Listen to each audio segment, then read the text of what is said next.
mempertimbangkan hasil yang akan didapatkan, maka tentunya dia akan memperhatikan proses, jangan sampai mempengaruhi hasil yang akan dia dapatkan. Itulah makna ihtisab. Orang-orang yang ikhlas kepada Allah Tabaraka wa Ta'ala, orang-orang yang beramal karena Allah, itulah orang-orang yang kata Rasulullah, imanan wa ihtisaban, penuh dengan keimanan, ketakwaan dia kepada Allah, dan betul-betul ikhlas hanya mengharap keridhaan Allah, memperhatikan hal-hal yang akan mengurangi bahkan membatalkan pahala dari amal yang akan dia kerjakan. Maka orang itu kata Rasulullah alaihi salatu wassalam akan digugurkan dosa-dosanya.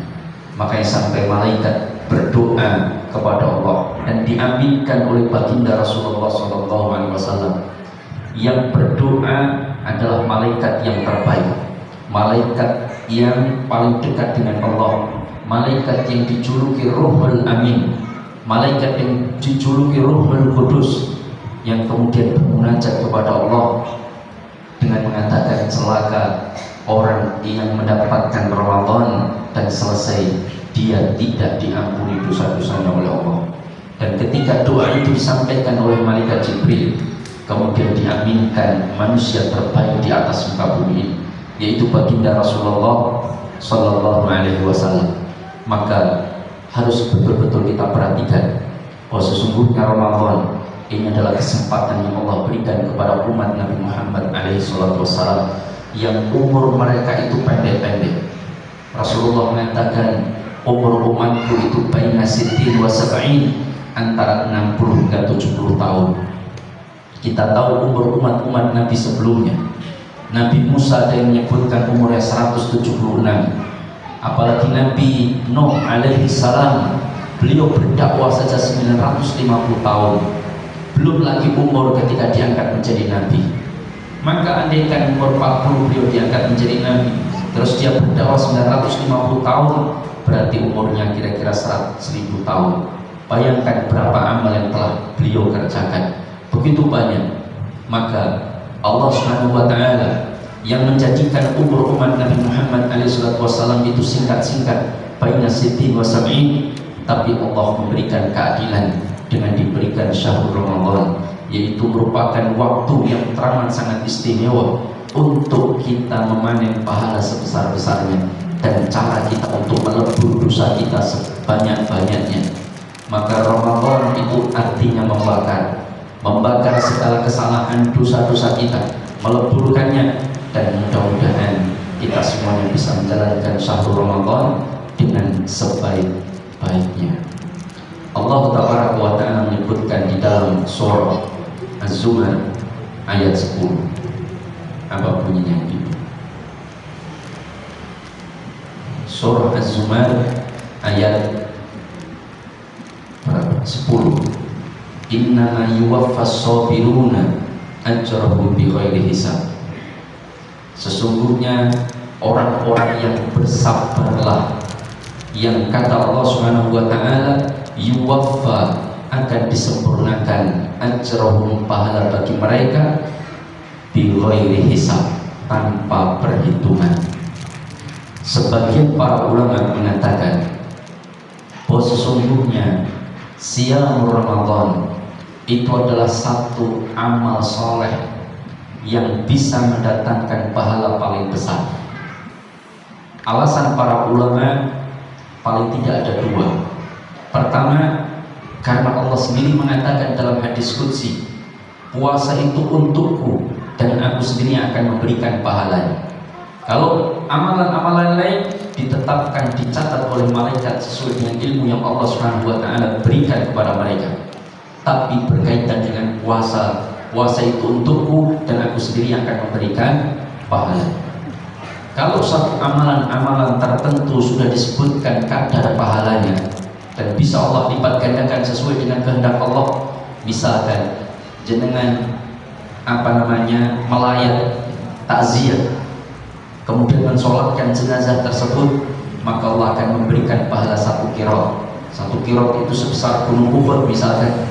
Kemudian jenengan mengantarkan sampai liang kubur bagi kaum laki-laki, maka mendapatkan pahala 1 qiraat lagi, 2 qiraat. Orang yang membaca Al-Quran, man qara'a harfan kitabillahi falahu bihi hasanah wal hasanatu bi asyri amthaliha la kullu alif lam mim harfun walakin alifun harfun wa lamun harfun wa mimun harfun. Maka setiap huruf diberikan 10 kebaikan, 1 dilipat gandakan menjadi 10 ketika bacaannya benar, tajwidnya benar, tahsinnya baik. Tetapi ketika bacaannya gerudal geradul, maka tetap dapat pahala, falahu ajran, baginya 2 pahala. Ketika baik bacaannya 10, sudah ditetapkan kadar pahalanya, dan Allah melipat gandakan sesuai dengan kehendak Allah. Itu hanya Allah mau dilipatkan gandakan 100.000. Tapi ketika berkaitan dengan puasa, kata para ulama, aku sendiri yang akan memberikan pahalanya. Itu menunjukkan Allah bisa memberikan pahala sebanyak dan sebesar yang Allah kehendaki atas setiap hambanya dari puasa yang dijalankan. Meskipun sebagian ulama berbeda pendapat amal apa yang paling besar mendatangkan pahala, tapi saya sebutkan dulu pendapat tentang puasa ini yang merupakan amal yang paling besar mendatangkan pahala di sisi Allah, karena Allah sendiri akan memberikan pahalanya. Alasan kedua di sini disebutkan dalam surah Az-Zumar ayat 10, innama yuwaffas sabirun ajrahum bighairi hisab. Sesungguhnya hanyalah orang-orang yang sabar yang Allah menyempurnakan, memberikan pahala yang besar, ajrohum, pahala kepada mereka bighairi hisab, tanpa perhitungan. Bayangkan, tanpa perhitungan betapa banyak yang Allah akan berikan. Ustadz, ini kan berkaitan dengan sabar, betul. Makanya para ulama mengatakan amal yang paling luas mendatangkan pahala itu adalah sabar. Sabar itu bojo galak misalkan, bojone galak apa mboten? Mboten. Alhamdulillah. Sing galak panjenengan maaf. Nggih. Nggih. Bojone galak apa mboten Bapak-bapak? Oh, mboten juga, alhamdulillah. Oh, galak. Nah, maka sabar itu adalah satu amalan hati yang paling mendatangkan pahala paling besar menurut pendapat banyak di kalangan para ulama. Lalu apa hubungannya sabar dengan puasa, Ustaz? Maka para ulama mengatakan, bukankah Allah mengatakan innama yuwaffas sabiruna ajrahum bighairi hisab, dan sabar ini sangat berkaitan erat dengan puasa. Kenapa? Karena puasa itu mengumpulkan semua bentuk kesabaran. Sabar itu ada 3. Tapi apa definisi sabar? Sabar itu kan ada 3 ya. Sabar apa? Sabar ambil duit. Sabar itu nek bojo. Sabar yang pertama as-sabru ala ta'ah. Sabar untuk tetap taat kepada Allah Subhanahu wa taala. Semua perintah Allah dijalankan penuh dengan kesabaran, meskipun tidak sesuai selera, paham? Meskipun tidak sesuai dengan keinginan hati.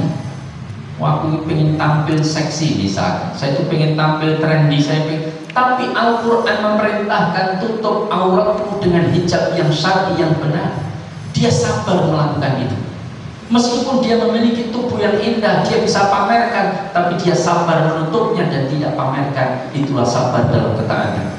Sabar untuk tetap setiap saat mencari ilmu agama.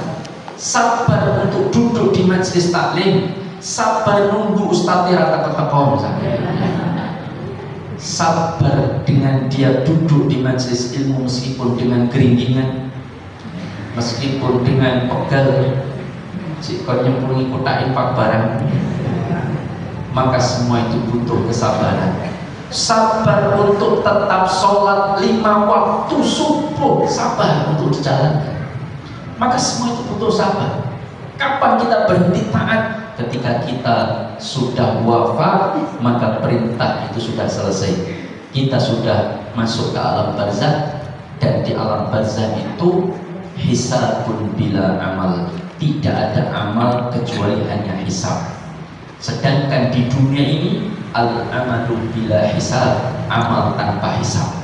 Maka sebelum kita dihisab oleh Allah, maka sering-seringlah muhasabah pada diri kita sendiri, yaitu menghisap diri kita. Apakah amal-amal kita selama ini baik? Apakah amal-amal kita selama ini niatnya mencari keridhaan Allah? Apakah dosa-dosa yang kita lakukan sudah kita istighfar? Apakah perbuatan kebaikan kita lebih banyak daripada dosa-dosa kita? Apakah ada ketoliman-ketoliman kita kepada makhluk yang belum kita meminta kerelaan kepada mereka, yang itu akan memperberat urusan kita nanti di akhirat? Maka ketika kita melakukan apapun, maka hisablah diri sendiri, kata para ulama. Maka apalagi kata para ulama, kalau sudah usia kesepuhan, menginjak kesepuhan itu usia berapa? 50 ya? 50. Saya tidak setuju kalau 40 ke atas, karena saya 42. Maka kalau saya setuju 40 ke atas, berarti saya sudah sepuh. Saya merasa masih muda. Berikut prasepuh, belum sepuh Pak ya, menuju sepuh. 50 ke atas itu salah satu amal yang hendaknya sering dilakukan adalah muhasabah. Selama ini aku ngopo wae kan, pengajian ku pirang jam, kerasane ku pirang jam. Ini nonton ibu. Pokoknya hisab diri sendiri. Mau upload habis di depan Ka'bah, di foto kan ada begitu. Terus ditaruh di DP, apa DP? WA itu ya, di background foto di WA atau di Facebook atau di Instagram. Coba muhasabah dulu sebelum diupload. Apa niatmu mengupload itu? Apakah supaya orang tahu bahwa kita sudah umroh? Apakah supaya orang tahu bahwa kita sedang menjalankan ibadah yang diinginkan oleh banyak orang? Apakah kita ingin mendapatkan pujian manusia, atau kita betul-betul ingin menjadikan mereka semangat dalam berumroh seperti kita? Maka muhasabah. Jika ada niat untuk kesombongan, jika ada niat untuk kebanggaan, jika ada niat untuk mendapatkan pujian, maka lebih baik hapus dan jangan diupload, karena semua itu akan merusak amal yang telah kita lakukan. Sudah capek-capek tahajud malam-malam, nangis-nangis di penghujung sahur, lalu kemudian 3:30 mulai menjelang adzan subuh ngambil HP, bikin status. Indahnya bisa menangis di keheningan malam. Bagaimana dengan kalian, guys? Terus apa tujuan mengupload itu? Semua harus dimuhasabah diri kita. Maka jamaah dimuliakan Allah, maka umur kita ini terbatas. Kita nggak tahu kapan akan berakhir. Sedangkan Rasulullah pernah mengingatkan kepada kita, "Lau ta'lamuna ma a'lam la dhahiktum qalilan wa la bakaitum katsiran." Andaikan kalian itu tahu apa yang aku ketahui, kata Rasulullah, yaitu tentang neraka jahanam, tentang azab Allah, tentang murka Allah, tentang gambaran yang Allah perlihatkan ketika Isra dan Mi'raj, ketika Rasulullah diperlihatkan tentang neraka, maka kata Rasulullah, la dhahiktum qalilan wa la bakaitum katsiran. Sungguh kalian akan sedikit sekali tertawa dan lebih banyak menangis. Itulah kenapa Rasulullah hidup dengan penuh kesederhanaan. Beliau tidak mengejar dunia. Kalau mau kaya, beliau bisa sangat kaya raya, duitnya banyak, karena sebagian dari harta rampasan perang itu dijatah oleh Allah untuk Rasulullah SAW. Dan begitu. Kalaupun beliau mau dagang, pasti payu, gitu kan ibu? Kira-kira payu nggak Rasulullah dagang? Pasti. Orang cari keberkahan dari dagangan Rasulullah SAW. Jangankan Rasulullah, mungkin kalau ada ustadz di Anima, terus dodolan pakai emperan, dodol susu segar misalkan, habis ngaji kajian ngeten, ya, misalkan saya ya habis kajian begini, terus bawa susu kedelai, tak taruh di depan, bu monggo siapa yang mau beli, kira-kira jangan beli nggak? Beli, mau mesake manustate, dodolan susu, kan ngeten begitu, pasti dibeli. Saya bisa sukses. Maka, tapi Rasulullah tidak mencari dunia. Kenapa? Karena dalam Al-Quran disebutkan, di dalam hadis Rasulullah pernah menyampaikan dalam riwayat Imam At-Tirmidzi, ad-dunya mal'unah, mal'unun ma fiha illa dzikrullah. Dunia itu sebenarnya terlaknat semuanya, dan terlaknat apa yang ada di dalamnya, kecuali digunakan untuk berzikir kepada Allah, mengingatkan kita kepada Allah Subhanahu wa Ta'ala. Maka oleh karena itulah, bukan berarti kita nggak boleh punya rumah bagus, mobil bagus, boleh, paham? Tidak dilarang. Bahkan Rasulullah mengatakan, wala tansa nasibaka minad dunya, jangan kau lupakan bagianmu di dunia. Rasulullah tidak melarang. Bahkan Rasulullah mengatakan, al-kibriya, sombong itu bukan pakai pakaian yang bagus, kuda yang bagus, sandal yang bagus, bukan itu sombong. Sombong itu batalul haq wa ghadun nas. Kalau sudah meremehkan orang lain dan menolak kebenaran, itulah kesombongan. Kalau kita naik mobil Pajero terus meremehkan yang naik Revo kayak saya, naik Revo motor, jangan dikumbah lagi. Nah itu maka berarti sombong dia. Tapi kalau menaiki dalam rangka menikmati karunia dari Allah, menikmati rezeki dari Allah, supaya nyaman dalam perjalanan, menikmati rezeki dari Allah, tidak menyamai, maka tidak ada masalah. Tetapi ketika Rasulullah SAW hidup penuh dengan kesadaran, karena Rasulullah tahu betul akhirat butuh dikejar dengan sekuat tenaga, dengan apapun potensi yang beliau miliki. Maka jamaah penjagaan Allah, inilah kesempatan kita yang betul-betul bagaimana kita memanfaatkan dari sisa umur yang Allah Subhanahu wa Ta'ala telah tetapkan bagi kita semuanya. Maka sabar yang pertama adalah as-sabru ala ta'ah, sabar tetap dalam ketaatan. Yang kedua, as-sabru alal maksiyah, sabar untuk tidak bermaksiat. Jenengan yang rumahnya Slamet Riyadi atau nolongan pulang dari sini lewat belakang RRI diawe-awe makhluk halus di tengah malam, jenengan sabar tidak mampir, itu adalah sebuah kesabaran. Minum kan bapak-bapak, kita era tahu lewat gitu. Nah, maka jamaah dimuliakan Allah, maka butuh sabar. Digoda perempuan, digoda dengan hal-hal yang bermaksiat, minum-minuman keras, digoda dengan perbuatan-perbuatan yang haram, kita sabar menahan. Kita cantik, kita mempesona, punya suami keriting jelek, kemudian kita misalkan ya, saya bukan berarti mengatakan keriting itu jelek, bukan. Misalkan menurut pandangan dia suaminya tidak bagus, terus digoda laki-laki yang ganteng sesuai dengan harapan dia sabar, tidak tergoda, dia tetap setia dengan suami, itulah sabar untuk tidak bermaksiat. Dan yang ketiga, as-sabru 'alal musibah, sabar atas keadaan yang tidak menyenangkan dari dirinya. Dan puasa itulah yang menggabungkan seluruh tiga bentuk kesabaran.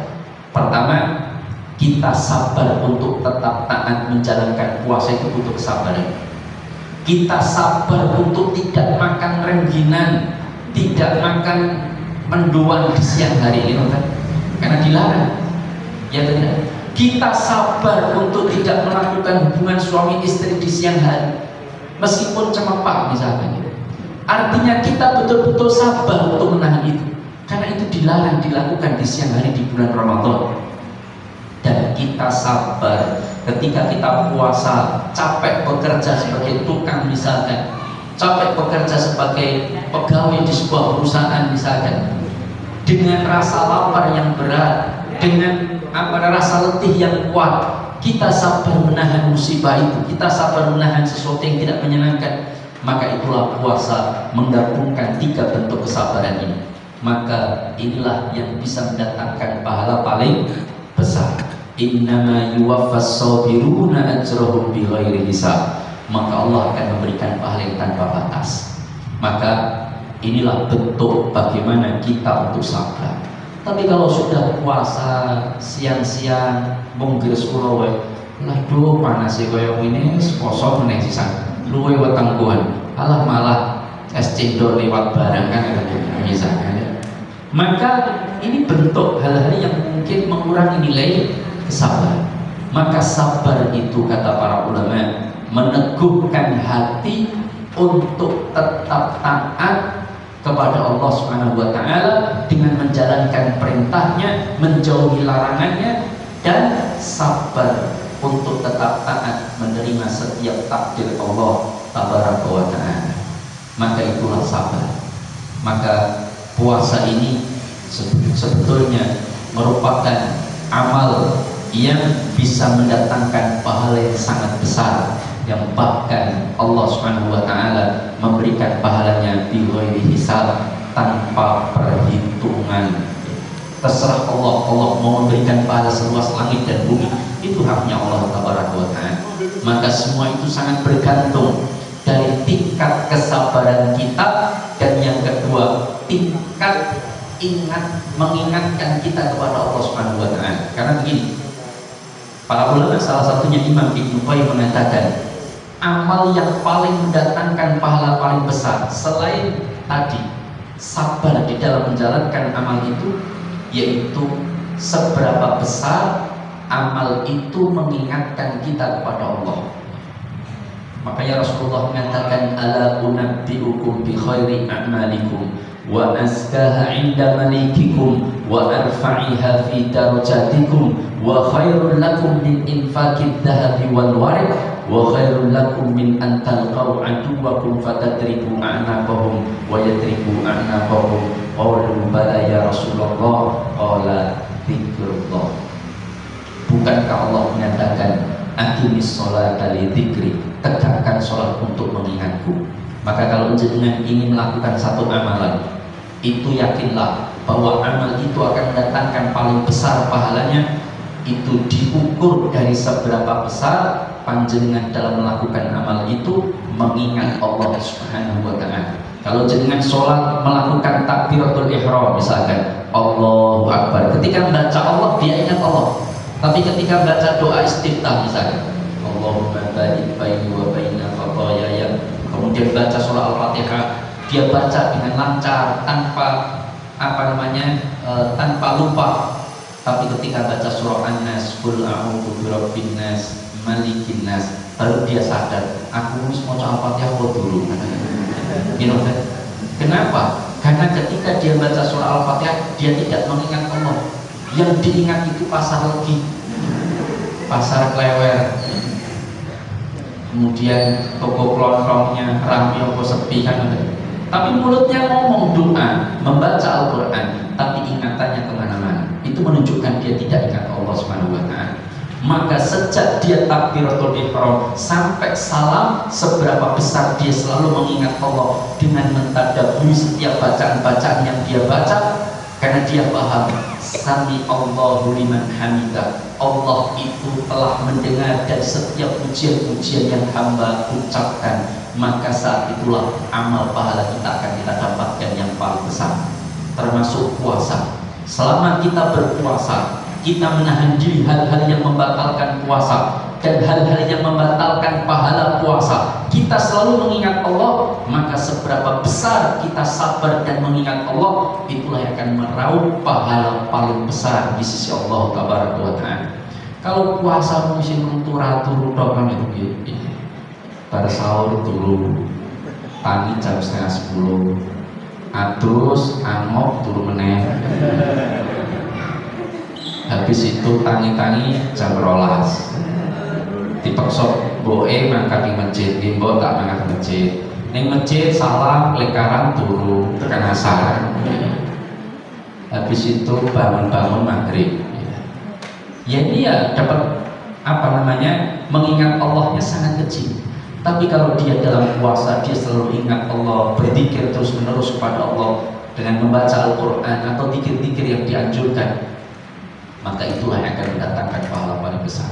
Ketika dia lewat pergi di jalan raya, kemudian sekelebet ada bidadari lewat menurut pandangan manusia laki-laki misalnya, dia tundukkan pandangannya, dia ingat Allah karena dia sedang berpuasa. Ketika melihat sekelebet itu rahmat, tapi kemudian dia istighfar, karena kan begitu. Sekelebet dilihat terus dipentelangi, itu dosa. Maka ketika sekilas melihat kemudian tundukkan pandangannya, dia mengingat Allah tabaraka wa taala, itulah orang-orang yang senantiasa mengingat ketika dalam beramal soleh. Maka jamaah dimuliakan Allah, kuncinya sebenarnya dua. Kita bisa meraup pahala yang paling besar itu dengan cara kita sabar. Yang kedua dengan cara kita mengingatkan diri kita kepada Allah dari amal, dari perbuatan yang kita lakukan. Dan tentunya dalam sabar menjalankan ketaatan kepada Allah itu tentunya dengan ilmu, karena sabar itu meneguhkan hati untuk menjalankan ketaatan kita kepada Allah. Kalau kita menjalankan puasa, ya jalankan ketaatan sesuai dengan perintah Allah. Maka kita pelajari hal-hal apa saja yang disunnahkan ketika orang itu melaksanakan siam Ramadan. Hal apa saja yang dilarang untuk dilakukan ketika melakukan siam Ramadan, dan hal apa saja yang bisa membatalkan puasa kita ataupun pahala dari puasa yang kita kerjakan. Karena begini, orang beramal soleh itu ada yang sah dan diterima oleh Allah, tapi ada yang tidak sah dan tidak diterima oleh Allah, dan ada pula yang sah tapi tidak diterima oleh Allah. Nah, tinggal pilih yang mana. Kan begini, ada orang beramal puasa, dia tinggalkan seluruh hal-hal yang membatalkan puasa. Apa yang membatalkan puasa itu? Makan dan minum dengan sengaja, kan gitu. Kalau tidak disengaja itu namanya bonus. Biasanya ini terjadi di awal-awal puasa, gitu kan?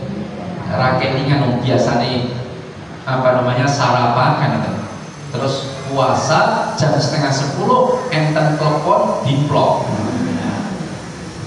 karena biasa ada makanan diplok pagi-pagi biasa, bacot entek telur lagi kelingan. Nah, maka itu tidak membatalkan puasa, itu namanya rezeki nomplok, bonus, tidak ada masalah. Tapi kalau makan minum dengan disengaja maka batal. Yang kedua, berjima, melakukan hubungan suami istri. Maka orang berjima itu membatalkan puasa. Bahkan keduanya dihukum. Dihukum. Harus melaksanakan satu amalan sebagai kafarah. Satu, membebaskan budak. Kalau tidak ada budak, ada nggak budak di Indonesia? Banyak, belum tahu. Cuma budaknya bentuk lain, yaitu budak cinta. Tapi kalau budak perbudakan nggak, mungkin kayaknya nggak ada di Indonesia ya. Kalau luar negeri Afrika kemana saya kurang tahu. Katanya ada yang masih ada. Kemudian kalau nggak bisa membebaskan budak, ya puasa 2 bulan berturut-turut, namanya puasa kafarah. Maka puasa wajib itu ada berapa ini?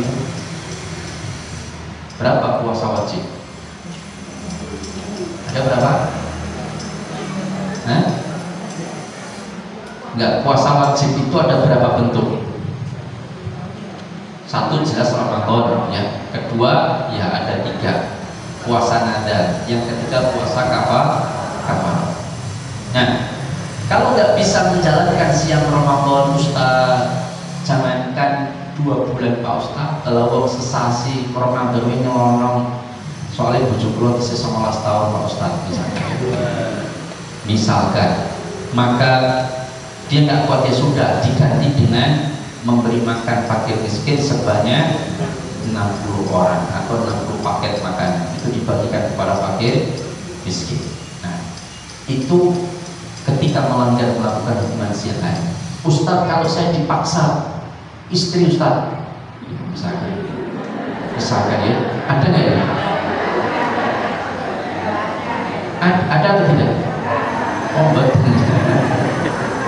Siapa tahu ya, istrinya kekar misalkan ya, kemudian suami sudah dikira lagi sholat duha, Mas ayo gede ojo deh iki lagi kosong, ora pokoknya langsung diikat, ditali, dibanting kan gitu.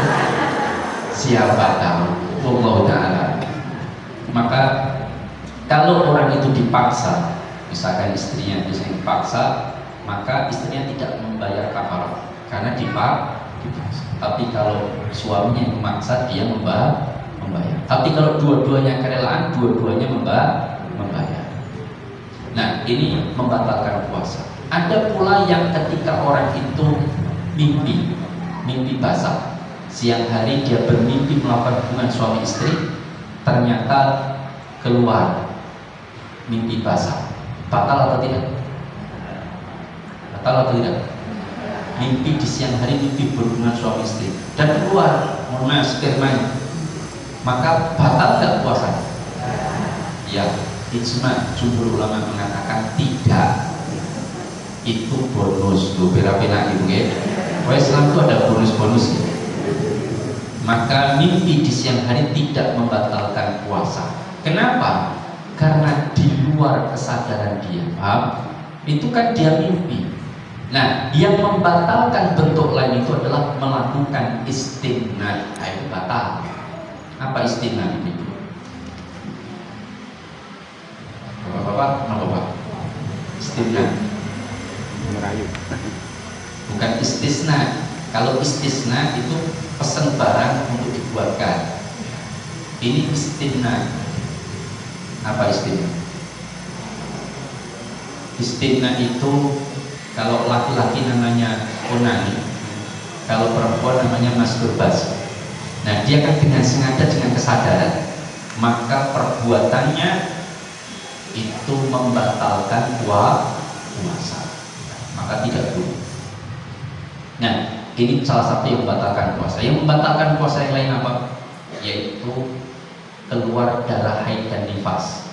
Bagaimana kalau keluar darah keperang misalkan, giris berambang ternyata dirjenis yang giris, karena rupanya mepodo begitu. Misalkan, maka batal nggak? Tidak. Karena ada sebagian dulu orang sebagian menganggap, gue keperang batal tapi kosone kan dismangan wae kan gitu kan. Tidak benar. Maka keluar darah tubuh kita bukan darah haid dan nifas itu tidak membatalkan puasa. Hal apa lain yang membatalkan puasa? Yaitu niat membatalkan itu batal.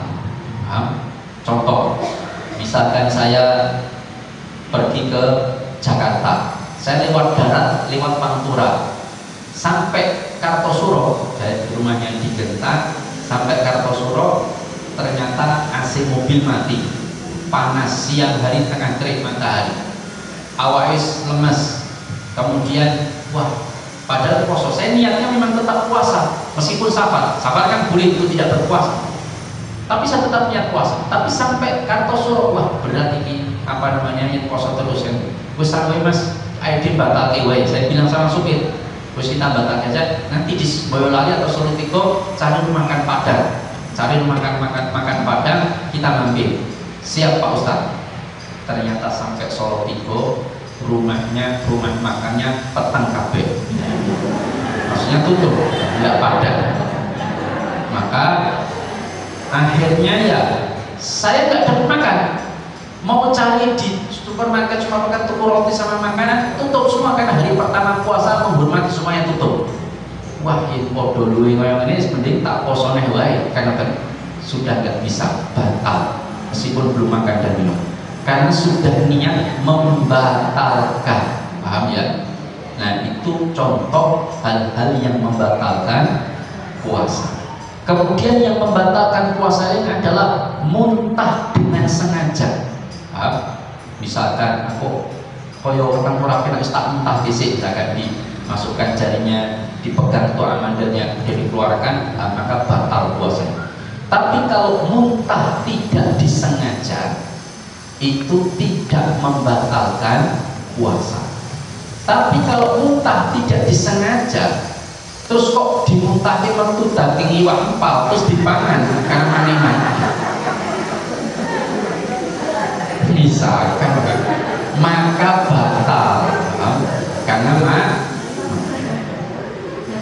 iwak larang-larang berhasil haram malah metu kan dipangan meleh. Sementing kan diskon jero ki mau kan, bukan dari luar, batal. Pokoknya tidak boleh dimakan ulang muntahannya, tidak boleh. Tapi kalau muntahnya tidak disengaja, insya Allah tidak batal, asalkan jangan dimakan muntahannya atau sisa-sisa yang dibunuh.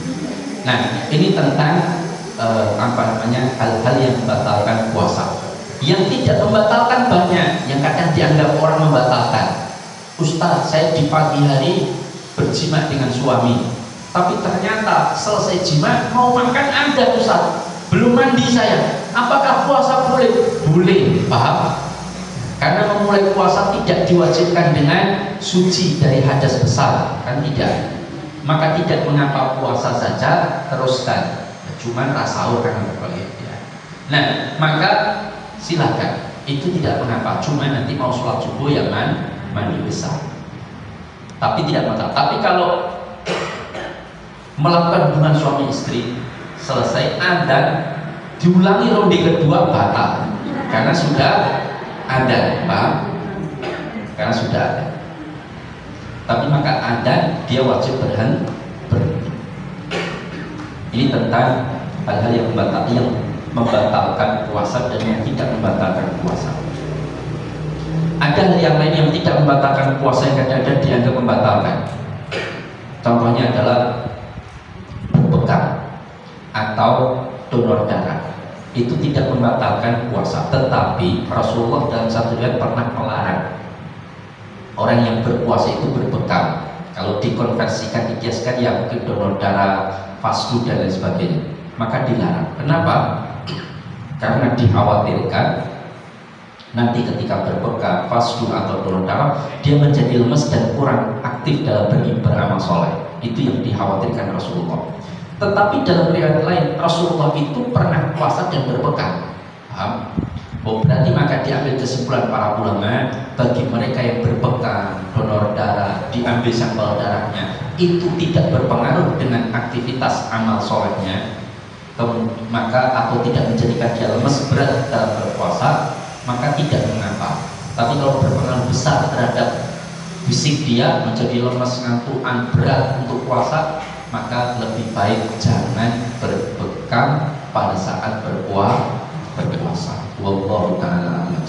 Ini berkaitan dengan termasuk memakai celak, itu juga tidak membatalkan puasa. Memakai tetes mata juga tidak membatalkan puasa. Disuntik vaksin itu juga tidak membatalkan puasa, karena dia bukan makanan dan lewat juga tidak lewat mulut dan tidak masuk ke dalam lambung. Maka ulama sepakat suntik vaksin itu tidak membatalkan puasa. Tapi kalau dimasukkan infus, nah ini banyak ulama yang menyatakan tidak dibolehkan karena infus itu makanan. Betul tidak lewat mulut tapi lewat langsung ke darah dan dia makanan nutrisi, maka tidak dibenarkan. Bagaimana dengan orang yang punya penyakit asma? Ketika pas puasa kambuh, mengkis-mengkis kayak orang mau mati, maka bolehkah dia pakai obat disemprotkan di mulut yang apa namanya spray, disemprotkan di mulut agar dia bisa bernapas? Maka ulama berijtihad dan telah mengeluarkan fatwa, salah satunya Lajnah Daimah itu mengatakan tidak mengapa. Pertama, alasan keadaan darurat, dia dalam keadaan membutuhkan obat tersebut. Yang kedua, dia bukanlah makanan atau minuman tapi obat. Yang ketiga, alasannya karena uap yang disemprotkan, yang masuk ke dalam mulut itu masih lebih sedikit daripada air yang tertinggal di dalam mulut kita, baik di sela-sela gigi, masuk di gigi yang bolong maupun di gusi-gusi, yang itu merupakan air ketika kita mahmal, yaitu berkumur-kumur. Ya tadi ya. Apakah kita berkumur-kumur kemudian kita keluar semua? Enggak, pasti ada yang nyantol di sela-sela gigi, di gigi yang bolong. Kemudian ketika kita selesai wudhu lalu tidak nelan ludah, air itu masuk ke dalam. Batal nggak puasanya? Tidak. Paham?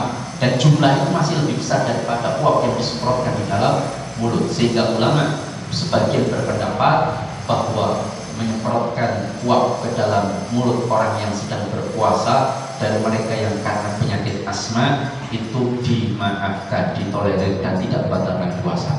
Tapi kalau jenengan bikin spray, awan-awan spray ini kayak rasa apel, kemudian awan-awan semprot-semprotkan, batal. Karena itu memang diniatkan untuk menyegarkan badan kita dengan memakan uap air tersebut, ya, maka tidak diperkenankan. Nah, jemaah yang dimuliakan Allah, ini tentang hal-hal yang membatalkan dan yang tidak membatalkan kita pelajari supaya amal kita betul-betul sempurna. Dan pelajarilah hal-hal yang disunnahkan di dalam kita menjalankan siam Ramadan. Kenapa? Agar puasa yang kita jalankan betul-betul sempurna dan mendapatkan pahala yang sangat besar di sisi Allah Taala. Maka sunnah-sunnah ini diperhatikan. Apa sunnah-sunnah puasa? Kata para ulama, yang pertama sahur.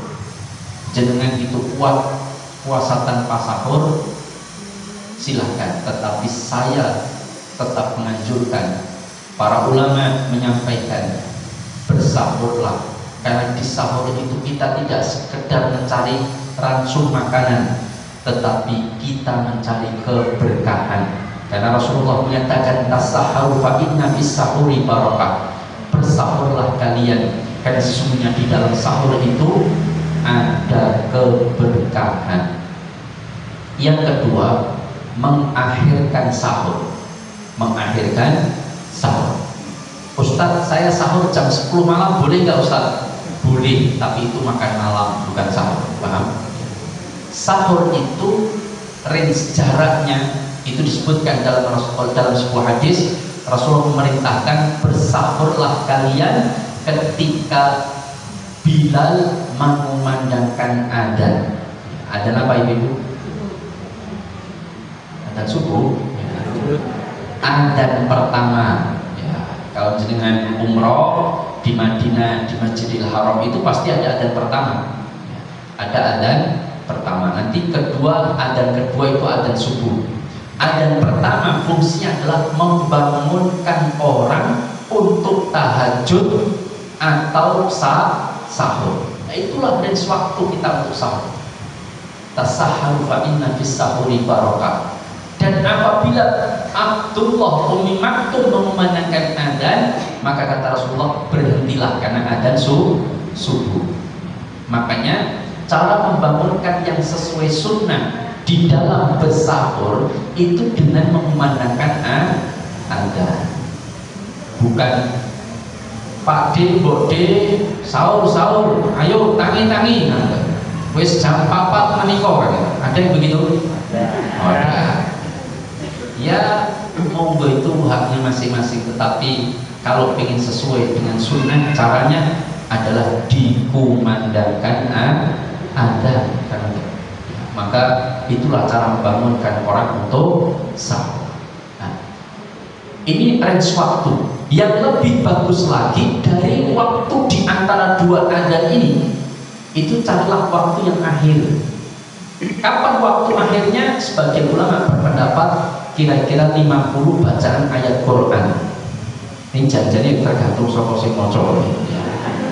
Sing maca sesure ya cepat. Alhamdulillahirabbil alamin arrahmanir rahim maliki yaumiddin, cepat ya. Tapi kalau maca yang tadi ya, yang maca songo misalkan ya, pun 10 lagi. Alhamdulillahirabbil alamin, bisa ya, karena dia mengalami ya. Maka ya lama. Tapi standar saja kita pakai itu kira-kira sekitar 15 menit, 15 sampai 20 menit, atau ya kira-kira 10 menit lah, 10 sampai 15 menit. Itu waktu sahur terbaik. Ustadz, kalau sudah imsak bagaimana Ustadz? Kalau imsaknya di Indonesia itu tetap boleh makan, karena imsak itu 10 menit sebelum terbit fajar, paham? Maka masih boleh makan. Aslinya imsak itu maknanya adalah menahan, jangan sampai makan. Cuman di zaman dahulu ketika mereka itu sahur, kan zaman dahulu di zaman Nabi, para sahabat itu kan nggak ada jam kayak pulau panjenengan, you know, jam ditemukan kapan itu? Nabi pernah pakai jam tangan? Nggak ada, kan artinya belum ditemukan jam. Terus mereka taunya waktu dari mana? Ya mereka datangi lembah atau bukit atau naik ke atas pohon, melihat ufuk timur itu apakah sudah terbit fajar atau tidak. Apakah semua lihat? Enggak, hanya beberapa orang saja melihat. Sehingga yang melihat kemudian memberitahu, imsik, tahan, sudah terbit fajar. Karena terbaik. Nah, kita imsaknya malah 10 menit sebelum ada, malah itu waktu yang terbaik untuk sahur. Ya, artinya mendekati akhir. Ini yang coba mepet, jangan mepet-mepet. 2 menit saat turingan dan malah dilakukan karena terburu-buru. Artinya standar saya 15 menit atau 20 menit sebelum ada, itu sahur yang terbaik. Diakhirkan itu sunnah. Kemudian menyegerakan berbuka itu bagian dari kita menyempurnakan pahala kita, mendapatkan pahala yang lebih besar, yaitu sunnah-sunnah kita jalankan. Rasul sampai mengatakan orang itu akan dalam kebaikan selama dia menyegerakan berbuka. Nah, bukankah ini isyarat akan mendapatkan pahala yang lebih besar? Maka jangan kemudian kita usah tak maghrib sik liyane urusan dunya kabeh, lu pengen mangan, aku tak sholat maghrib ibadah kepada Allah. Malah salah itu, paham? Yang betul adalah berbuka dulu. Tetapi cara bukanya contohlah Rasulullah Shallallahu Alaihi Wasallam dalam berbuka. Rasulullah itu kalau berbuka sunnahnya berbuka dengan yang manis-manis. Rasulullah menggunakan rutop. Rutop itu kurma yang masih basah atau kurma muda. Kalau nggak ada rutop, at-tamar. Tamar itu kurma yang biasa kita beli di pasar-pasar, yang coklat-coklat itu. Nah, itu adalah tamar. Nah, berbuka dengan itu, kenapa kok harus dengan yang manis-manis?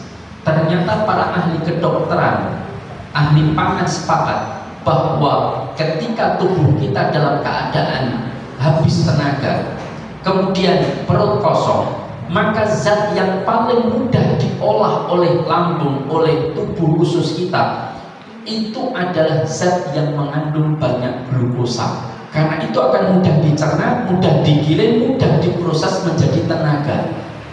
Tapi kalau iwak empakan kleng bakso sate, itu berat untuk digiling. Pada tubuh kita sudah lemes, dimasukkan barang berat, digilingnya berat, maka yang terjadi adalah tenaga kita akan terserap untuk diambil untuk mengolah makanan, sehingga yang terjadi malah lemes dan ngantuk. Nah, itu karena salah berbuka. Maka bukalah yang manis-manis. Ustaz, opo-opo mundak saat itu Ustaz, kurma saat ini mundak larang, beras mundak oke. Kalau nggak ada yang manis-manis seperti rutop ataupun tamar, manggolek talok pinggir dalan. Karena kan gue, kan kata talok. Talok itu kan manis atau kecut? Manis. Insya itu banyak mengandung gula. Maka mandahar talok. Saya nggak tahu buah apa yang selain talok yang di Indonesia yang mungkin manis-manis. Kalau enggak ya cola atau teh manis dulu supaya tenaga kita bertambah kembali seperti semula. Baru nanti masuk makan berat. Kalau kira-kira waktunya nggak cukup, ternyata komat di masjid cepat dikumandangkan, ya sudah kita minum dulu, makan kurma atau makan yang manis-manis dulu, cola misalkan, baru kemudian sholat. Setelah sholat baru kemudian makan berat. Itu tubuh akan nyaman. Dulu ketika Allahu Akbar langsung diambil sate plok, gedang diplok, bakso macam-macam dimakan, terus mangan yuk kesuwen ya tidak sampai masjid telat. Kemudian kadang-kadang imamnya sujudnya terlalu lama, gumoh kadang-kadang karena saking kebaik perutnya, kayak orang puasa balas dendam.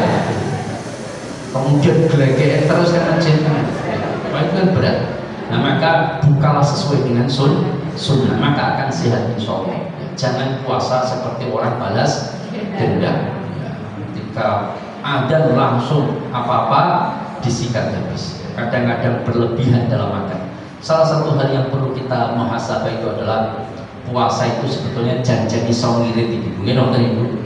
Lo makan ping telu dadi ping loro, nggih nonton. Kan mirip sak mangan. Apalagi yang program makan siang gratis. Tahun kapan berarti. Nah, maka program makan siang gratis selama bulan puasa. Harus makan di tempat. Ini nyaterangnya ini ya, karena puasa. Nah, artinya bahwa seharusnya ketika puasa itu kita bisa lebih ngirit. Tapi kenyataan ngirit nomor boros ya, boros. Sing boros bojone nomor sing itu. Lama gak sampai dunia Allah yang nggak salah pengen makan yang enak-enak boleh, ya. Tapi jangan berlebihan. Wong di rumah cuma ada 4 orang, suami, istri, anak loro, kan ada. Tapi makanannya sate, tengkleng, bakso, es teler, es teh, kan makanan keringan barang. Makanan itu kalau disediakan untuk 15 orang bisa, tapi hanya dihabiskan 4 orang. Akhirnya sisa-sisa banyak, subuh nggak mau dimakan lagi, bikin baru lagi, akhirnya dibuang di tong sampah. Wah, ini berat. Ini berarti mubadir. Ya, maka kata Rasulullah, ketika habis makan makanan yang disediakan oleh kaum Ansor, seorang sahabat Ansor, maka beliau mengatakan, latus alunna yauma idzin 'anil na'im. Sungguh setiap nikmat yang kita dapatkan itu akan dimintai pertanggungjawabannya oleh Allah Subhanahu wa taala. Makanya dulu para ulama sampai mengatakan, jangan sampai kita membuang sisa makanan. Kalau makanan kita di rumah, di cedeng masih ada sisa-sisa nasi, kumpulkan, jangan dibuang di selokan. Kumpulkan, kasihkan ayam. Kalau kita nggak punya ayam, ayam tetangga, kan gitu. Tetangga punya ikan, kasihkan ikan tetangga. Sudah. Nah, maka itu menghindarkan kita dari sikap mubadir, karena setiap sisa makanan yang kita buang itu akan memperberat urusan kita nanti di akhirat. Coba bayangkan, saya itu pernah membaca penelitian yang menyebutkan, andaikan setiap orang di Indonesia ini dari 270 juta orang, ambil aja katakanlah yang makan nasi 250 juta orang, itu sisa 1 butir nasi, paham?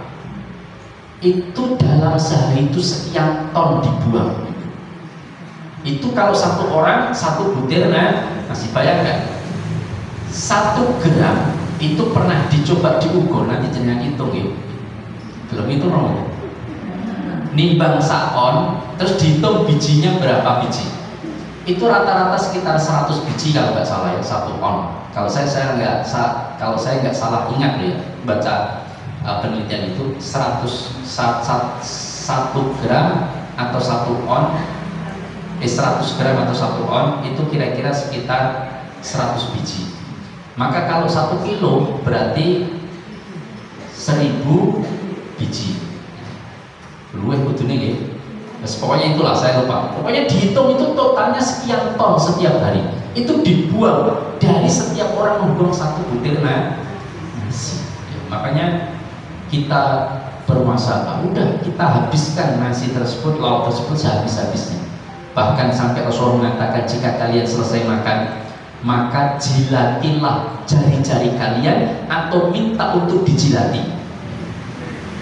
Tapi ya pasang hidupnya, ratus mangan di warung, mbok sini mbok dilakon mbok kan.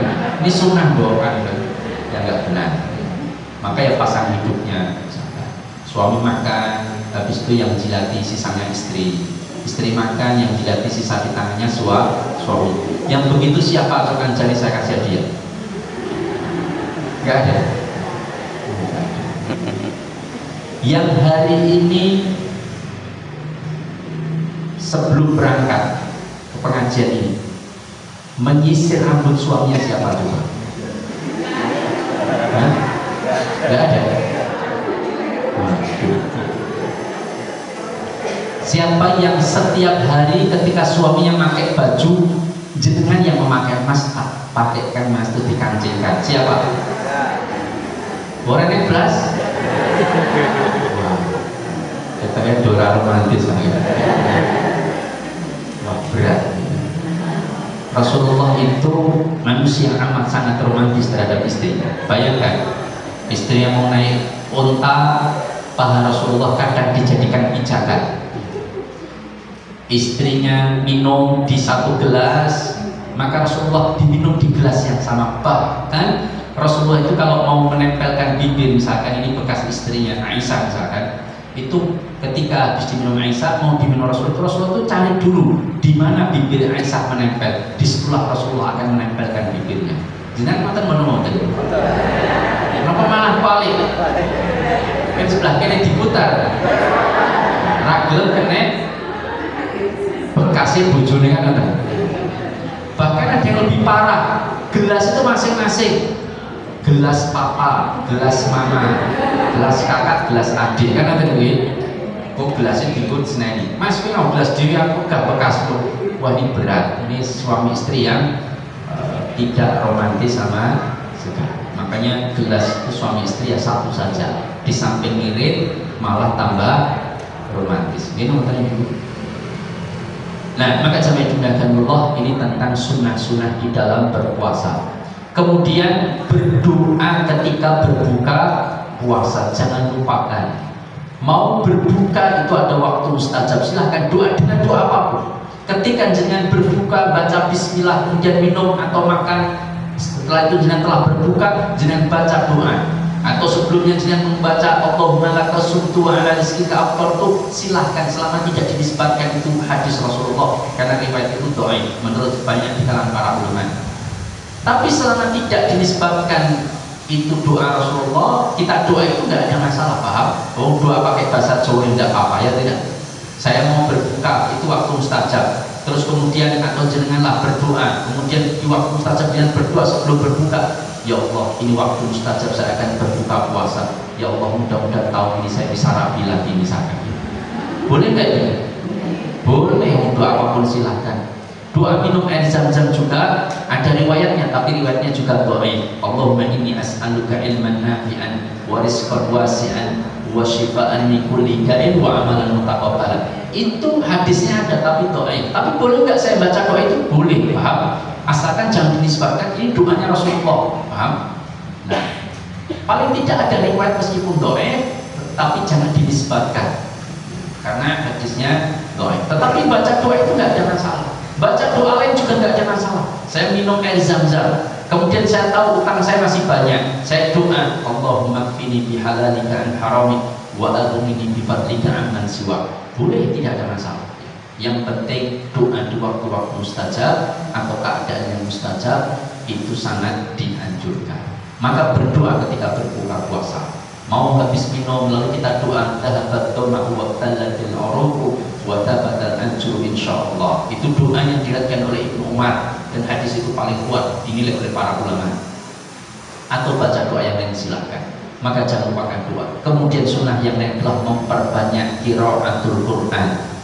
Memperbanyak membaca Al-Quran dan syukur bisa mentadabburinya. Kemudian apalagi supaya pahala kita mendapatkan yang lebih besar, sunnah yang lain seperti qiyamul lail, yaitu sholat tarawih dikerjakan. Syukur bisa bersama imam, karena Rasulullah pernah menyampaikan sholatnya makmum tarawih bersama imam sampai selesai, maka Allah akan tulis dia sholat semalam suntuk. Maka saya tidak menganjurkan orang sholat bersama imam, selesai tahajudnya, kemudian mau witir, dia pulang, paham? Berarti dia tidak selesai bersama imam. Meskipun nanti di rumah dia tidur malam jam 2 bangun lagi, sholat tahajud, sholat tarawih sampai dia subuh, itu masih kalah yang tadi bersama imam meskipun setengah jam. Kenapa? Karena dia sholatnya bersama imam, ditulis oleh Allah dia sholat semalam suntuk tanpa henti. Maka saya menganjurkan sholat aja bersama imam sampai selesai witir. Habis itu silahkan pulang. Nanti malam bangun mau tahajud lagi boleh, asalkan gak usah witir, paham? Karena witirnya sudah bersama imam. Mau tahajud berapa rakaat? Monggo. Mau 6, 4, 8, 12, 16, berapa lagi? Kita ya buatan kita gitu. Walaupun apa Pak Ustaz? Nah silahkan. Nah, tapi sholatlah bersama imam sampai selesai. Kalau dengan di rumah bersama istri sholat boleh bermakmum. Jangan bersama imam apa namanya suami, silahkan tarawih di rumah juga tidak mengapa. Karena Rasulullah juga tarawih beberapa kali di masjid, kemudian di rumah karena alasan khawatir diwajibkan dianggap wajib oleh kaum muslimin. Nah maka oleh karena itulah maka tegakkan qiyamul lail, karena ini juga salah satu yang akan menggugurkan dosa-dosa kita. Man qoma ramadhana imanan wa ihtisaban ghufira lahu ma taqaddama min dhanbi. Kita menegakkan sholat malam tarawih kita. Kenapa disebut tarawih? Karena ada roha, istirahat. Tarawih itu kan artinya ada istirahat. Kapan istirahatnya? Rasulullah itu kalau sholat malam Rakaatain kata Aisyah. Salatnya Rasulullah malam itu adalah rakaatain, 2 rakaat, 2 rakaat. 2 rakaat salam, 2 rakaat salam. Nanti kalau sudah 4 rakaat, 2 rakaat salam, 2 rakaat salam, 4, beliau istirahat. Kenapa harus istirahat? Karena 1 rakaatnya Rasulullah itu surah Al-Baqarah. Ya kan jenengan Anas al-Ikhlas yuk. Apa yang nganggo istirahat kan ngoten nggih. Ya monggo kalau ingin saya pokoknya istirahat Ustaz mengikuti sunnah meskipun pendek. Rasulullah itu sholat tarawehnya 11 rakaat tapi panjang. Habis Isya ya agak ada jeda sedikit, kemudian sholat taraweh sampai menjelang sahur. Jangan sanggup ibu membatalkan. Makanya sebagian sahabat yang tidak melaksanakan sholat sebagaimana Rasulullah sholat taraweh yaitu 11 rakaat dari sejak habis Isya sampai menjelang subuh, ya, menjelang sahur, ya, maka mereka meskipun mungkin bacanya tidak sepanjang Rasulullah, maka untuk menyempurnakannya adalah memperbanyak rakaatnya, paham? Makanya kadang menjadi 23, 29 atau 39 itu pernah dilakukan oleh sebagian sahabat. Tapi Rasulullah sendiri memang sholatnya 11 rakaat, 22, 22, 3 atau 222, 1. Itu yang sebagian menguatkan riwayat ini. Tapi kalau ada yang sholatnya 2, terus witirnya 3, tapi witir 3 ini 2 dulu salam baru kemudian 1. Nah, ini nggak benar, paham? Nggak ada witir kok 2 dulu salam baru kemudian 1. Nah, ini nggak tepat. Kalau witir 3 ya 3 sekaligus. Rasulullah pernah witir 3, pernah witir 5, pernah witir 7 dengan 1 kali salam, paham? Kalau 2-1 itu berarti 2 ini yang tahajudnya, witirnya 1. Jangan diniatkan 3 witir tapi 2 salam kemudian 1. Ini nggak tepat. Ini kata seorang kiai ya, di Jawa Timur itu namanya Gus Ba, ini witir paling aneh sedunia. Ya. Witir 3 ini 2 dulu salam baru 1. Itu witir paling aneh sedunia. Ini beliau yang mengatakan, bukan saya. Nah, maka jamaah punya dari Allah, maka kita betul-betul sempurnakan pahala kita dengan memperbanyak sunnah-sunnah yang bisa kita kerjakan, memperbanyak sedekah, terutama mohon maaf ketika malam qadar. Ini termasuk yang jangan sampai kita lewatkan, karena amal yang dilakukan pada malam qadar itu diberikan pahala lebih baik daripada amal itu dikerjakan selama 83 tahun tanpa henti. Jenengan malam itu baca Quran dan terjadi malam qadar, amal baca Quran diterima oleh Allah, maka pahalanya itu lebih baik daripada jenengan baca Quran selama 83 tahun tanpa berhenti. Loh, kira-kira pahalanya pinter besar. Maka sebagian ulama mengatakan kita di 10 malam terakhir itu kalau bisa melakukan amal soleh semuanya di 10 malam, nanti yang diduga paling kuat datangnya malam qadar lebih ditingkatkan saja, paham? Jangan kemudian 10 malam tanggal malam 21, 25, 27 wis kuwi yang beramal, jangan. Siapa tahu malam qadar malam ke-23. Belum lagi terjadi perselisihan pendapat ulama ketika Rasulullah mengatakan fi ashril awakhir, di 10 hari terakhir itu ngitungnya bagaimana kan ini? Kalau 10 hari yang terakhir berarti kalau puasanya cuma 29 hari, berarti malam pertama ganjilnya itu malam ke-20, malam ganjil kedua malam ke-22, malam ganjil ketiga malam ke-24. Ya. Begitu hitungannya. Kalau malamnya harinya cuma 29 hari. Ini pendapat sebagian ulama. Salah satunya adalah Syekhul Islam mengambil pendapat ini. Nah, tapi kalau kita mengambil pendapat 10 hari terakhir itu sejak malam ke-21 sampai 10 terakhir, itu 30 hari atau 29, berarti kalau 29 hari berarti cuma 9 terakhir. Kalau 30 hari berarti 10 terakhir. Maka hitungnya tetap mulai tanggal 21, kan betul? Malam ke-21, 23, 25, 27.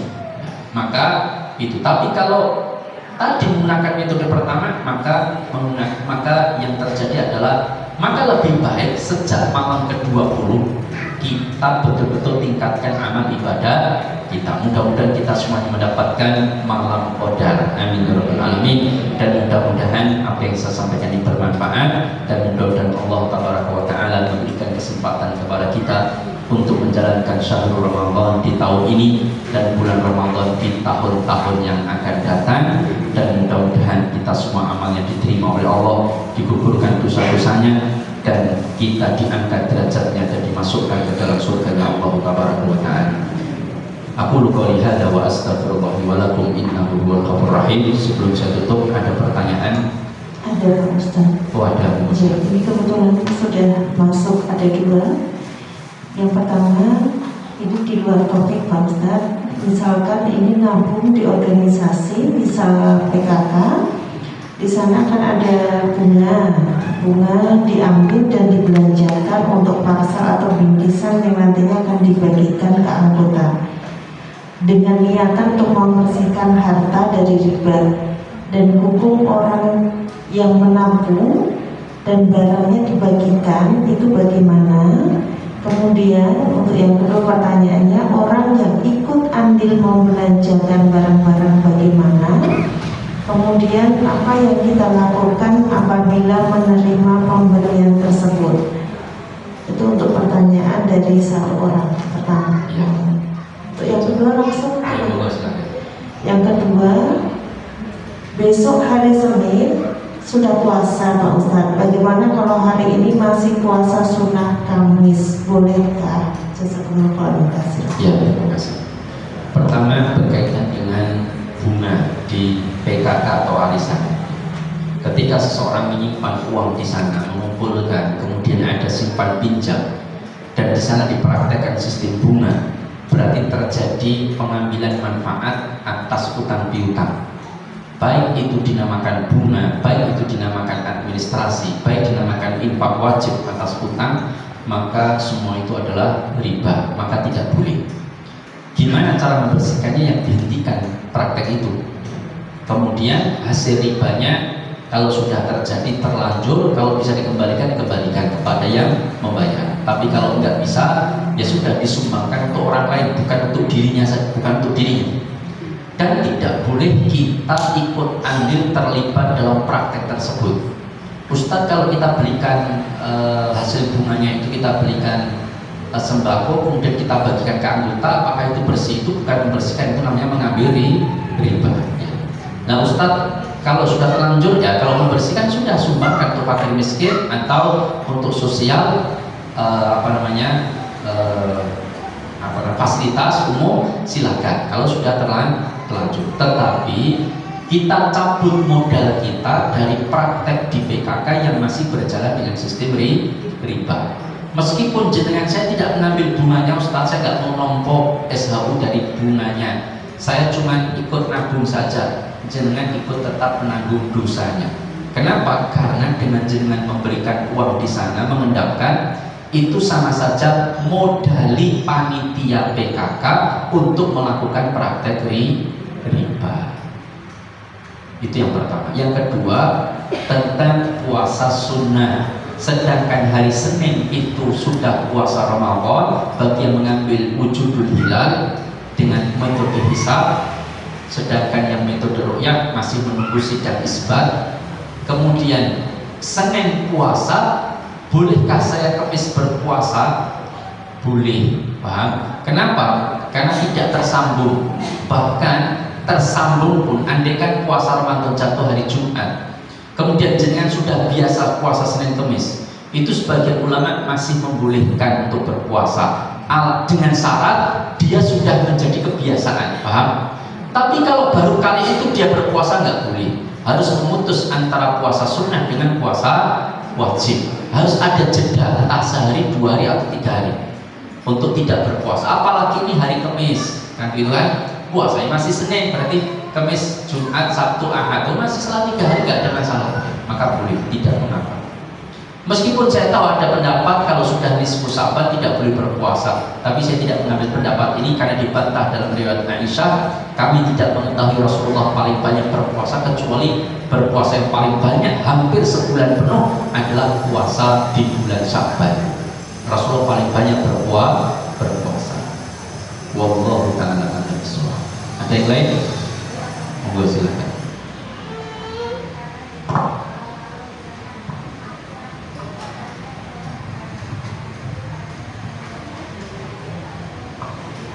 Arisan. Ya. Ada potongan berapa 5.000 atau 10.000 gitu untuk sosial gitu. Itu yang pertama. Terus yang kemudian ketika kita meminjam di PKK itu sebetulnya tidak ada bunga, tapi juga dikatakan di awal kita tidak ada bunga, cuman kita ngasih seikhlasnya aja. Nah itu seperti itu apa juga termasuk riba? Ya. Assalamualaikum warahmatullahi wabarakatuh. Waalaikumsalam warahmatullahi wabarakatuh. Pertama, arisan.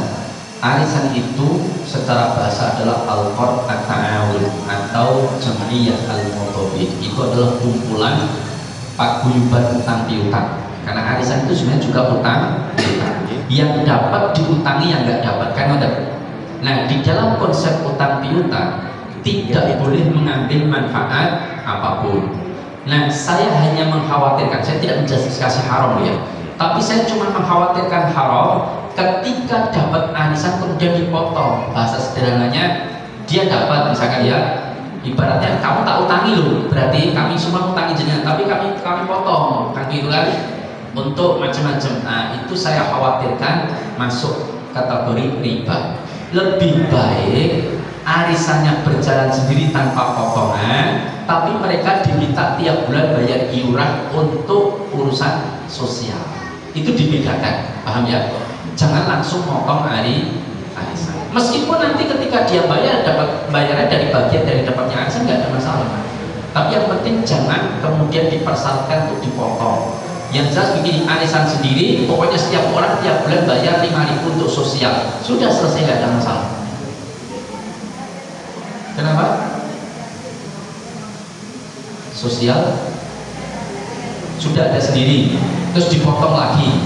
Nah, saya tidak menganjurkan untuk dipotong. Lebih baik tidak usah, daripada masuk kategori nanti masuk riba. Yang kedua berkaitan dengan apa tadi? Oh ya, utang tidak ada bunga tetapi diminta infak seikhlasnya. Kalau dipersyaratkan harus memberikan infak meskipun nilainya seikhlasnya, tidak boleh. Kalau dipersyaratkan di awal ya. Tapi kalau tidak dipersyaratkan di awal, misalkan saya utang panjenengan 5 juta, jenengan tidak meminta saya ngasih nanti ketika mengembalikan ngasih tambahan seikhlasnya, enggak. Saya pun juga tidak mempersyaratkan diri saya juga tidak. Saya utang 5 juta, saya janji mengembalikan 1 pekan. Setelah 1 pekan kemudian saya datang, Bu, mohon maaf, ini utangnya sesuai dengan janji saya 1 pekan. Ini utang saya kembalikan 5 juta. Oh nggih, saya sebagai wujud terima kasih saya pengen ngasih hadiah buat panjenengan 300.000. Boleh nggak diterima? Jumhur ulama mengatakan boleh. Karena tidak dipersyaratkan di awal. Atas inisiatif yang utang. Yang kedua sudah lunas. Tapi kalau Bu, nyempang ngapunten duit 5 jutanya baru bisa kembalikan 2 juta, niki sing 3 juta malah kangge bayar SPP anak kula, nyempang ngapunten sangat mengke sasi ngarep kula wangsulaken. Arep mesuk, oh nggih keten kelengkeng 2 kilo buat panjenengan. Nah, maka kelengkeng ini haram. Kenapa? Karena dia berikan belum lunas tambahan itu. Maka harus lunas dulu dan diberikan atas kerelaan tanpa dipersyaratkan di awal. Itu jumhur ulama membolehkan. Wallahu ta'ala. Cukup ya? Sudah adanya kelontas. Terakhir Waalaikumsalam warahmatullahi wabarakatuh.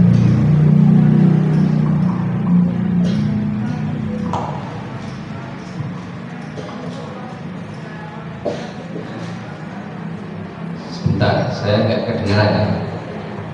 Mohon izin tanya Ustaz, bagaimana kalau kita misalnya menabung uang di bank tidak pakai bunga dan tidak pakai pajak, sehingga uang kita tidak berkurang, kecuali kalau kita ngambil di ATM itu akan kena biaya ATM. Iya.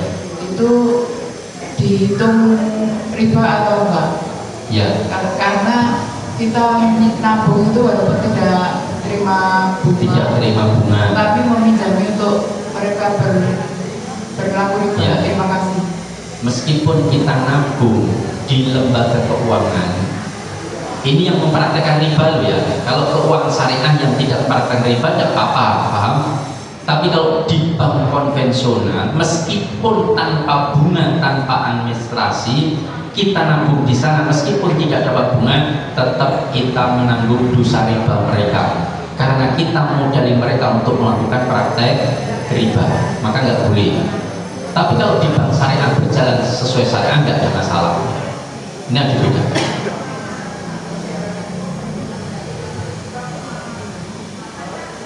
Bang, ya kalau bank itu berbasis syariah nggak apa-apa nabung di sana. Kalau jalan ragu-ragu prakteknya melenceng, melanggar, ya sudah. Biasanya nggak usah diambil kalau itu mudharabah. Tapi kalau wadiah, ya berarti nggak ada apa-apa, nggak ada masalah. Ya. Kalaupun terjadi praktek riba di bank syariah, yang nanggung dosa mereka saja, jangan tidak, karena mereka sudah memproklamirkan diri berkonsep syariah. Ragu-ragu mang titipke garwane, insyaallah biaman. Titipkan ke suami ibu itu gaji, titipkan mas, titip mas nabung, dapat duit insyaallah aman. Setuju ibu? Nggak percaya Pak. Cukup atau Satu lagi bagus. oh satu lagi ya. Assalamualaikum warahmatullahi wabarakatuh. Waalaikumsalam. Kami bertanya, ada seseorang A sahabat. A itu meminjam uang. Waktu itu dia untuk membayar kuliah. Waktu itu tuh masih berapa? Terus dia berniat mengembalikan saat ini. Itu tahun 1991 dia mau mengembalikan di tahun 2023. Itu si A ini bilang, saya waktu itu pinjam uang untuk bayar SPP. Saya mengembalikan sekarang itu sesuai dengan nominal dulu atau nominal bayar SPP yang sekarang kuliah. Terima kasih Ustaz. Assalamualaikum warahmatullahi wabarakatuh. Pertama, kalau dikembalikan sesuai harga sekarang, nilai sekarang, yang merasa rugi mungkin yang bayar. Ini benar. Dulu mau 5 juta, saiki setara dengan 50 juta. Kok kemen kan? Ya, nggak mau. Tapi kalau dikembalikan 5 juta saja, yang merasa rugi yang punya duit, yang ngutangi, kan gitu. Maka daripada itu Islam sudah memberikan solusi. Pertama, orang yang ngutangi saudaranya lalu memberikan kelonggaran dalam pembayaran, itu setiap hari kelonggaran itu dianggap oleh Allah dia berinfak seperti setengah harta yang diutangkan. Bayangkan ibu berapa tahun itu pahala yang bisa didapatkan. Kan begitu, setiap mengutangi saudaranya 2 kali, maka Allah anggap dia infak 1 kali. Jangan ngutangi 2 orang ibu-ibu muslim 5 juta, yang satu 5 juta, terus seminggu kemudian dikembalikan semuanya. Dengan ikhlas karena Allah, maka jenengan dianggap telah berinfak 5 juta. Bayangkan jenengan kumpul PKK, uang terkumpul 30 juta, dalam setiap bulan ada 30 orang yang pinjam, setiap masing-masing 1 juta. Maka jenengan dianggap bulan itu telah berinfak 15 juta. Dan di bulan itu jenengan diangkat urusan kesulitannya 30 masalah besok di akhirat maupun di dunia, karena jenengan telah membantu masalah 30 orang. Jadi jangan kira kumpulan PKK, kumpul duit tanpa bunga nggak ada manfaatnya. Itu manfaatnya besar. Ada yang protes, Ustadz yang renek bunga terus bertambah, berarti apa faedahnya? Oh, ini nggak benar, paham? Faedahnya besar. Jangan bantu orang itu sudah luar biasa.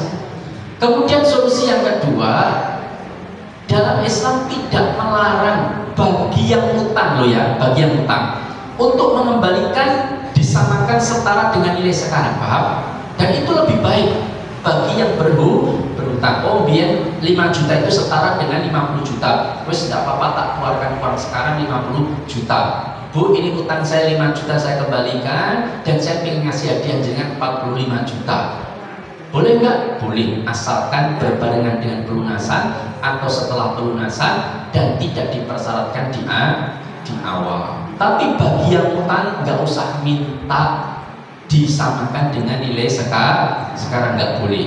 Dia cuma punya hak 5 juta saja, tetapi berharaplah Allah telah mencatat 2,5 juta kali berapa hari dalam 33 tahun. Ini nomor Ibu 91 sampai 2023 itu kan sekitar 32 tahun.